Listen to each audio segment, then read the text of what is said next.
E assim como toda boa obra, Doctor Who também tem a sua cota de antagonista. Obviamente, o Doutor e seus companheiros não poderiam ficar sem enfrentar algumas ameaças que poderiam acabar com as vidas deles, dos outros e até em escala universal ou global. E assim como falamos das Companions anteriormente, que os personagens dos Companions podem ser construídos em cima de várias épocas e lugares, a mesma coisa com os vilões, pois Doctor Who, como uma série que explora todo o espaço-tempo, a gente tem várias coisas, vários elementos de várias épocas e também os vilões. Os vilões, eles vêm com essa ideia de serem antagonistas de todo tipo de lugar.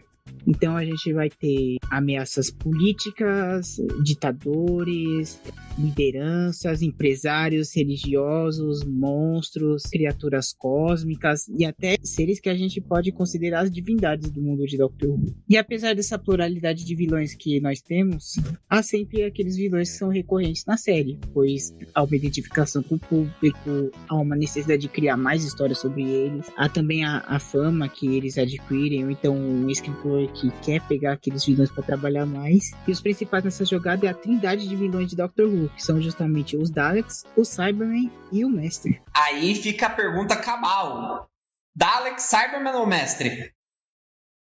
Pra mim, meu vilão favorito da série sempre vai ser o Mestre, porque eu acho muito interessante como ele faz essa rivalização com o personagem do Doutor. Porque o personagem do Doutor é construído como aquele homem mocinho que tá sempre atrás de fazer justiça e salvar os outros. E o Mestre, ele é esse vilão extremamente egoísta, que também vem da mesma origem do Doutor. Eles eram amigos, eles conviviam na Academia dos Senhores do Tempo, e a gente vê eles como rivais. Um escolheu o caminho da covardia, do egoísmo e de pensar mais em si próprio, né? Porque o negócio do Mestre é que o Mestre ele nunca quer abdicar da própria vida, ele nunca quer sacrificar a si mesmo para ajudar os outros. Ele pensa nele e ele tá sempre atrás dos seus objetivos, e ele nunca quer morrer. Ele já foi atingido por raios, ele já foi queimado, ele já perdeu o seu corpo, o corpo dele já foi estraçalhado, e mesmo assim ele sempre arranja uma forma de voltar. E isso eu acho muito interessante. Eu gosto, né, os meus vilões favoritos são o Cyberman. Eles são assim, né, eu como um estudante de tecnologia, esse é meu pensamento sempre que eu volto assim, né, como que eu vou ajudar a humanidade, sempre volto pro Cyberman, porque eles são um exemplo do que não fazer. É uma coisa que eu acho muito bacana do Cyberman. Eles são um grito desesperado da humanidade de evitar a morte. Mas você não pode evitar a morte, entendeu? Eles são uma perversão da natureza. E não só a morte, né? Como também o sofrimento. Sim, você pega a história deles, a primeira história deles lá. Mondas é esse planeta gêmeo da Terra. Existiu uma raça humana que se desenvolveu como a raça humana da Terra se desenvolveu. Mas pelo planeta estar morrendo, eles tomaram essa rota completamente sombria, né? De trocarem a humanidade deles por vida, né? Por uma vida praticamente eterna, né? Sem emoções, sem personalidade, né? Onde eles sacrificam tudo só pra sobreviver mais um dia. Eles são um vilão que, apesar deles não serem tão bem explorados quanto eu gostaria na série nova, na fase moderna, eles estão no meu coração. Mas eu acho que os principais, né? Assim, fale o que você quiser, né? Do Cyberman do Mestre. Quem carrega a série no final do dia, por mais que você fique desgostoso, não goste de falar disso, são os Daleks. Eles são basicamente os garotos propaganda de Doctor Who. Doctor Who começou de verdade com a história dos Daleks, certo? A gente teve a história de introdução da série, né? Que é uma criança de outro mundo, né? An Unearthly Child. E logo depois a gente teve a história que, literalmente o nome da história é Os Daleks, certo? E os Daleks, eles foram um hit, né? Eles foram os antagonistas tão legais, eles foram um hit tão grande, que Doctor Who entrou numa onda que a gente conhece até hoje como Dalek Mania, certo? Vocês vão conhecer, né, esse termo Dalek Mania, porque ele surgiu, né? Dalek Mania nasceu e andou de mãos dadas com a Beatlemania, certo? Doctor Who e Beatles tem uma história interessante, né? Os Beatles já apareceram em Doctor Who e tudo mais. até mesmo para impulsionar a série no começo, né? Sim, não, foi a exibição da história dos Daleks que assegurou que a série teria um futuro. E Doctor Who sobreviveu ao teste do tempo por causa dos Daleks. Foi uma coisa assim, crianças brincavam que eram Daleks nas ruas. Você vai ver Daleks em obras que não são de Doctor Who e você não vai ver nem a TARDIS nem o Doutor. Eles aparecem no Lego Batman. E robôs britânicos. Looney Tunes de volta à ação. Tem os Daleks. Novela da Globo que teve um Dalek perdido. Exatamente! Cara, os Daleks apareceram, sei lá, em mangá da Turma da Mônica Jovem. Todo mundo me conhece. Muitas das histórias dos Daleks são das histórias mais consagradas de Doctor Who. Os Daleks são uma grande analogia ao nazismo, certo? Eles são os nazistinhas de Doctor Who. Eles são, né, a analogia interna de Doctor Who ao nazismo, né? Eles evoluíram de uma raça alienígena anterior a eles, que estava numa guerra lá, certo? Numa espécie de guerra santa no planeta deles, que é Skal. Eles eram os Kaleds. E os Kaleds, eles eram, assim, você assiste, né, a história, eles são basicamente nazistas. Então, os Daleks, eles são únicos, cara. Eles sempre vão ser únicos à própria maneira. Mas acho que existem muitos outros vilões que, né, apesar de nós estarmos abordando a Trindade, que são dignos de nota de falar, né? Vilões que são... que aparecem com frequência, não com tanta frequência quanto esses três, mas que são, né, marcantes o suficiente para continuarem aparecendo na série de vez em quando. Quais são seus favoritos desses? Acho interessante o conceito do guerreiro de gelo, que é outra raça que teve que se usar de aparatos para também sobreviver nos climas intensos de Marte, de gelo extremo. Uma coisa interessante de falar, eles também são do Sistema Solar, eles são de Marte, são os marcianos da série, cara, eu acho isso muito bacana, cara. Ai, os marcianos! Mamãe, os marcianos já chegaram! Eu acho que os meus vilões favoritos desses que, assim, não é da Trindade, mas vive aparecendo. Ai, cara, tem que ser os Anjos Lamentadores, né? Os Assassinos Solitários, como eram chamados. Acho que é o primeiro grande acerto de vilão, assim, recorrente da série nova. Ele é praticamente o Dalek da série moderna. Blink, não pisque, aqui no Brasil, não é sem motivo ele ser superestimado. Ele é realmente um episódio muito fora da caixa, né? É uma história que se passa no universo do Doctor Who e o Doutor, ele tá no fundo, fazendo alguma coisa. Os próprios vilões, né, que eles têm esse conceito muito único, que são estátuas de anjos que se movem quando você não vê, até num simples piscar de olhos. São quimicamente travados. Eles não existem quando observados. No momento em que são vistos por qualquer outra criatura viva, eles se transformam em pedra. E eles te matam da maneira mais bondosa possível, que eles tiram a sua vida de você, eles te mandam pro passado. Quando chega no presente, você não pode mais vivê-lo, porque você já está muito velho pra viver, você já morreu. Um que volta e meia aparece, mas não com tanto destaque quanto eu gostaria, são Sontarans. Eles são outra raça guerreira, mas eles são uma raça guerreira assim... Eles são basicamente vikings com esteroides. Eles são doidos. Eles sempre estão atrás de guerra, né? Eles tem que guerrear e tem que morrer em batalha. Pra eles é algo honroso isso. Os Altons, que são os vilões que inauguraram a série nova, muito importantes. Você pode falar do Monge, vai. O Monge apareceu 2 vezes. O primeiro Senhor do Tempo que apareceu em tela, né? O Salamander, até que eu mencionei o Salamander porque ele é um político humano, certo? Ele é completamente corrupto, ele manipula as massas, ele causa desastres, ele faz chantagem. O interessante é que ele já é uma crítica nos anos 60 da época atual, porque ele é um personagem de 2018. Exatamente. Isso é uma coisa muito fascinante. Ele é um político de 2018. Você tava fazendo um arco do futuro, que agora já é nosso passado, né? Isso é muito doido de pensar. E ele lida com o mundo globalizado, que é justamente o que a gente tem hoje em dia. Sim. Então, assim, esse arco é muito bom, né? Enemy of the World, o inimigo do mundo. Nossa, muito, muito bom. Muito bom essa história. Muito bem, né? De tudo isso, né? Doctor Who sendo essa série gigatônica que ela vai sobreviver ao teste do tempo, né? Com todos esses elementos, com todas essas individualidades dela. Ela sobrevive se remoldando, se renascendo, certo?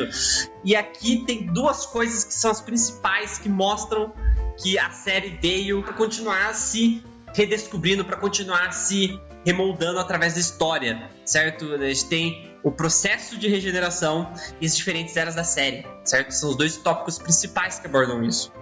Então, partindo da regeneração, a gente tem uma mecânica que foi introduzida numa das histórias mais importantes da série, que é, novamente, a gente mencionou aqui, o 10º planeta. Emotions, love, pride, hate, fear. Have you no emotions, sir? Na época, o grandíssimo William Hartnell, que era o ator do Doutor na época, tava passando por mal da idade, né? Não tava conseguindo atuar bem, não tava lembrando do solteiro. Teve que sair do papel, mas, né, o povo não queria deixar a série morrer. Então foi introduzida isso, né? Que a raça alienígena do Doutor, quando seus corpos se esgotam, eles trocam, né? Eles simplesmente trocam de corpo. E o que viria a ser chamado de regeneração nasceu. O que você achou desse processo, Felipe? Eu acho que é um dos grandes triunfos da série, porque é uma ideia muito fora da casinha. Quando você vai falar de Dr. Who para as pessoas, elas sempre vão perguntar sobre as diversas faces do Doutor e a gente tem que explicar. É um conceito muito inteligente que traz muitas discussões filosóficas. E eles poderiam trocar o Hartnell das mais diversas formas, poderiam colocar um ator parecido, poderiam colocar um ator imitando, poderiam substituir o protagonista, mas não, eles tiveram essa ideia de simplesmente pegar o Doutor, continuar construindo esse personagem que eles estavam construindo antes, só que agora com uma nova face, com uma nova faceta, com novos trejeitos. Isso foi muito inteligente para eles contornarem esses problemas que teria com, né, você botar outro ator, né, em cima. E você vê isso, que eles poderiam ter liberdade de fazer mais coisa. Eu acho isso muito surreal, principalmente se você para lembrar que foi o William Hartnell que recomendou o Patrick Troughton para fazer o papel. E graças a Deus eles atenderam o que ele falou. Jesus Cristo, o Patrick Troughton, assim, o Hartnell, né, ele definiu o que Doctor Who é, mas o Troughton, ele não só redefiniu o que a série pode ser, mas ele deu uma injeção de vida que tá funcionando até hoje. Isso que é o interessante do processo de regeneração, porque não foi a primeira grande mudança da série. Talvez as pessoas tenham essa impressão de que a primeira grande mudança da série foi a regeneração do Doutor. A primeira vez que a gente pode citar sobre isso é justamente na série da Susan, que era, assim, um dos pilares do programa. One day I shall come back.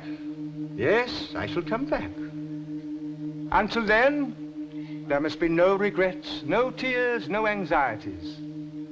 Just go forward in all your beliefs and prove to me that I am not mistaken in mine. Sempre teve essa tendência de ser plástica, né? Até que chegou um momento que eles precisavam substituir o próprio protagonista, o próprio Doutor. Então, para que não precisasse sacrificar o protagonista e tirar meio que a essência de Doctor Who, que é ser uma série sobre o Doctor Who, Nossa!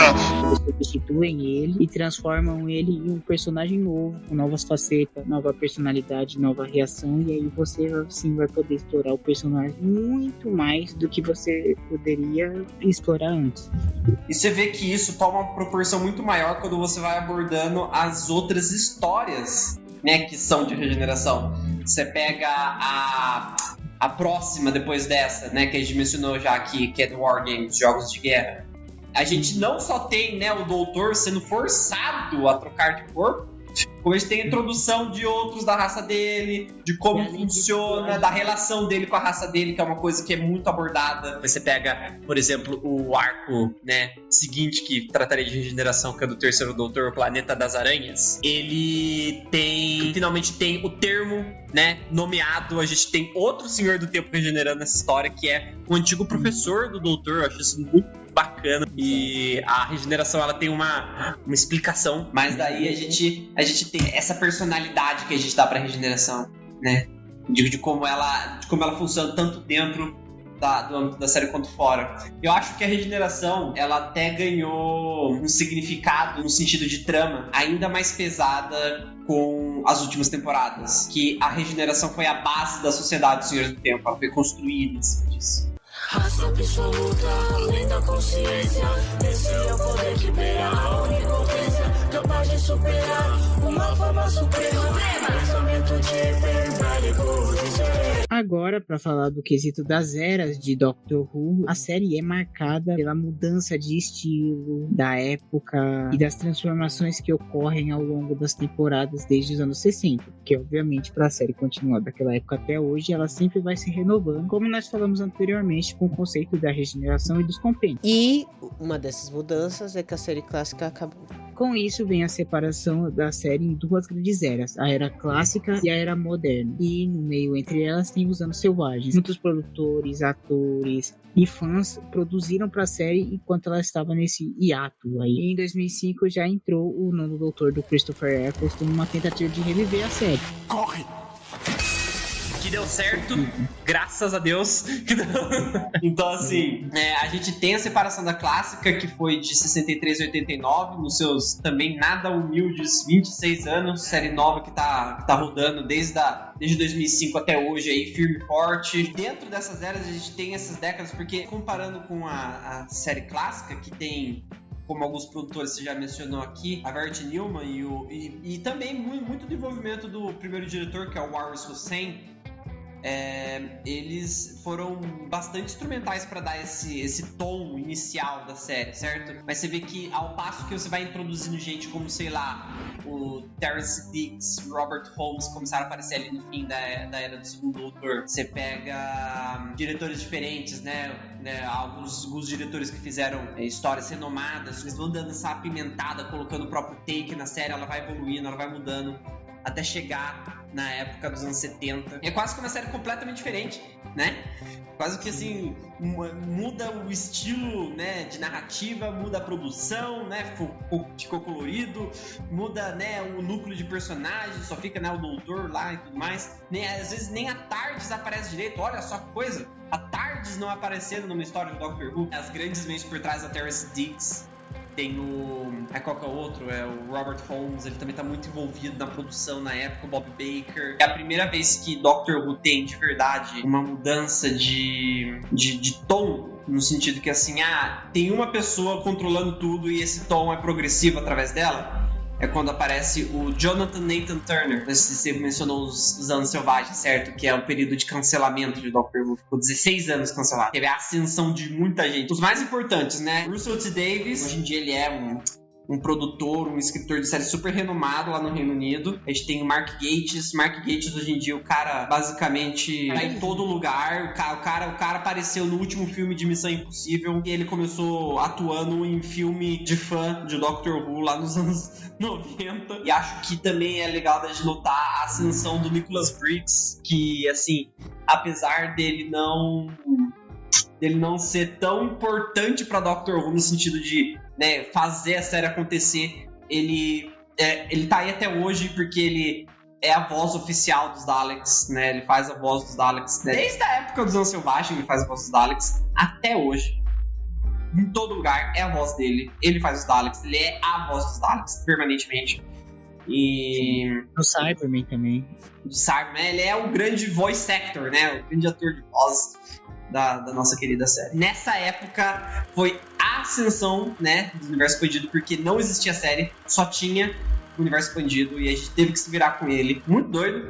A gente teve a ascensão da Big Finish, que é uma produtora de audiodrama, certo? Mas audiodramas são basicamente os podcasts dramatizados, são as séries, né, de áudio. E foi isso que manteve a série viva até o revival, né? O povo gosta de chamar de reboot, mas reboot é quando você reinicia do zero, né? Mas é um marco zero pra você acompanhar a série, não um marco zero pra história da série. E você pode ver que, assim, a mão do RTD não tem como, né? Não é à toa que o cara voltou. Ele fez a série que levou, né, ele fez a fase da série, a era do RTD, o 9º e o 10º Doutores, levou a série pro estrelato, né? Agora, né, começou a passar na cultura, né? Foi quando eu conheci, acho que foi quando, né, 90% da fanbase de Doctor Who brasileira, quando conheceu a série. Trouxe o 10º Doutor, que é uma das encarnações mais populares do personagem. É a mais popular da série toda, com certeza. Vai assistir, sei lá, Good Omens, vai assistir Jessica Jones, Ahsoka, ele faz a voz do robô, do Huyang, exatamente. I've been teaching younglings how to construct lightsabers longer than you've been alive. Essa era do RTD foi explodindo tudo, trazendo tudo pra nós, trazendo a trama da Guerra do Tempo. Foi bem uma revitalização da série. E você vê, quando entra na era do Moffat, tem um deslocamento de tom, né? É muito focado em trama, né? Mais ainda, né? Focado em trama, 11º e 12º Doutores, que também, né? Famosíssimos. Matt Smith tá aí, né? Casa do Dragão, Morbius, e a gente tem o Peter Capaldi aí, que também volta e meia tá aparecendo, fez Esquadrão Suicida, né? E daí a gente também tem a Era do Chibnall, que, assim, eu não vou mentir, né? Muita gente tem uma relação de amor e ódio com o Chibnall, mas ele se propõe a fazer uma coisa mais light, né? Em grande parte ele consegue, assim, com sucesso fazer esse clima funcionar. Jodie Whittaker também manja muito. Ela fez o melhor que deram pra ela. Embora seja uma era que eu realmente não goste e acho bem com os conceitos aplicados nela. Por que tanta violência, rapaz? Tem episódios bons, assim. A Vila dos Anjos, cara. Esse meu cérebro foi parar no teto. E também os especiais dos Daleks nessa era, né? Muito redondinhos, muito bem feitos. Também a gente pode falar que a era também se encerrou de uma boa maneira. O Power of the Doctor é um ótimo episódio. É um episódio bem comemorativo, né? Enfim, né? Tudo dito e feito. O que a gente pensa, né? De todas essas características especiais do Doctor Who, né? Eu acho que os movimentos que nasceram a partir do Doctor Who, eu mencionei a Dalek Mania, cara, tem um gênero musical pro Doctor Who, é muito doido, já parou pra pensar nisso. Tem um gênero musical do Time Lord Rock, cara, e eu acho o movimento muito doido, eu já fui um pouco obcecado com ele quando estava na minha adolescência, quando eu tinha meus pobres 14 anos.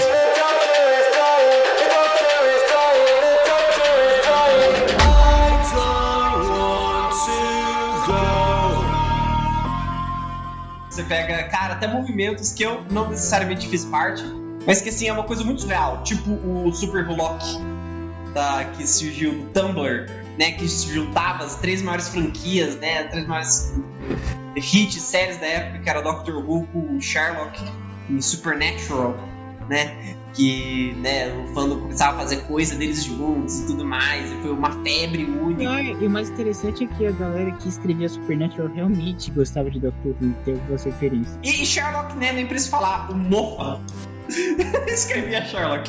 Ele e o Mark Gatiss. Então, assim, o Mark Gatiss atuava na série, né? Ele era o Mycroft. Então, assim, cara, é muito doido quando você para pra ver, né? Tudo isso que acontece, mano. E tu? Eu gostaria de falar novamente sobre o conceito da regeneração, um conceito muito inteligente que eles tiraram no fundo do baú, mas que funcionou muito bem, porque ele pode trazer para esse personagem do Doutor várias facetas, vários modos de agir sem descaracterizar o personagem. Poucas franquias fazem isso, né? Exatamente. Por exemplo, lá do 007, que ironicamente também é britânico. Já no Doutor, ele é um personagem muito autoral, muito autêntico. Artisticamente, ele é incrível, porque cada ator pode dar a sua interpretação, sua entonação, sua atuação pro personagem que ele gostaria que o personagem se vestisse, de como seriam os trejeitos dele, e isso é muito legal. E também serve muito para você reinventar a série, né? Você usa muitas vezes a mudança do Doutor como uma forma de começar a série, de recomendar ela para outras pessoas, porque aí você tem um novo olhar, uma nova visão. E o personagem do Doutor, que é muito carismático, como um todo, todas as encarnações dele tem aquele diferencial,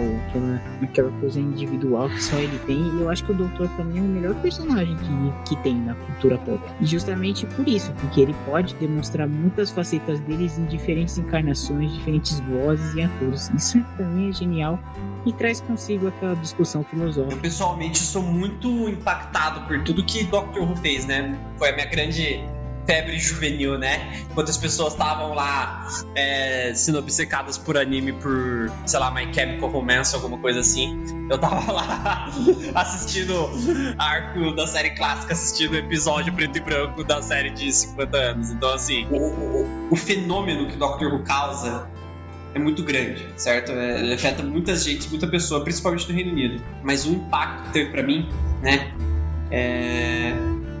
foi muito profundo. Doctor Who, ele assim, no final do dia é uma série profunda. É uma série que trata de temas progressistas, que trata de desenvolvimento de personagem muito, assim, sempre muito fora da caixa, muito pra frente, né? Sempre traz tramas, assim, que são interessantes de se acompanhar, de se assistir. Influenciou gerações. É uma das poucas séries que consegue mexer na gente pessoalmente, né? A gente se comunica com os personagens, a gente entende os personagens e isso faz com que um pouco dos personagens também fique na gente.